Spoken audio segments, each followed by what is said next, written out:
இது காரியம் கிடையாது. ஏன்னா அந்த திருக்கதை சொல்லும்போது நான் சிறைக்குள்ள இருந்தேன். ஆயுதன ஸ்ரீவாசியாக புல மத்திய சிறையில் இருந்தேன். என் தேவனா கத்த என்னோட ஒரு திருக்கதை பேப்பர் எழுதி வச்சிருந்தேன். நான் அதை வாசிக்கிறேன், கேளுங்கள்.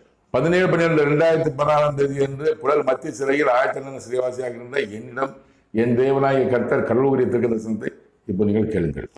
இந்த தேசத்திற்கு என்று கொடுக்கப்பட்டிருந்த தேசாதிபதியின் ஆயுள் முடிவுக்கு வருகிறது. அவனுக்கு என்று கொடுக்கப்பட்ட கற்பத்தின் கனியானது இத்தேசத்திற்கு அதிபதியாக வரும் நாள் மிக மிக மிக சமீபமாக இருக்கிறது. இதுதான் என் தேவனாய கர்த்தர் கல்லூரி திருக்க தரிசனம். இதன் விளக்கம் என்னவென்றால், இந்த தேசத்திற்கு என்று கொடுக்கப்பட்டிருந்த தேசாதிபதியின் ஆயுள் முடிவுக்கு வருகிறதுனா, தமிழ்நாட்டுக்கு என்று கொடுக்கப்பட்டிருந்த தேசாதிபதி முதலமைச்சர் மு கருணாநிதி ஆயுள் முடிவுக்கு வருகிறது. புரிஞ்சுக்கணும். திருக்குறள் மாதிரி கற்க கதை கத்தபின் இருக்காது புரியாது, சாதாரண படிச்சா புரியாது. அது கூட விளக்கம் சொல்லணும்.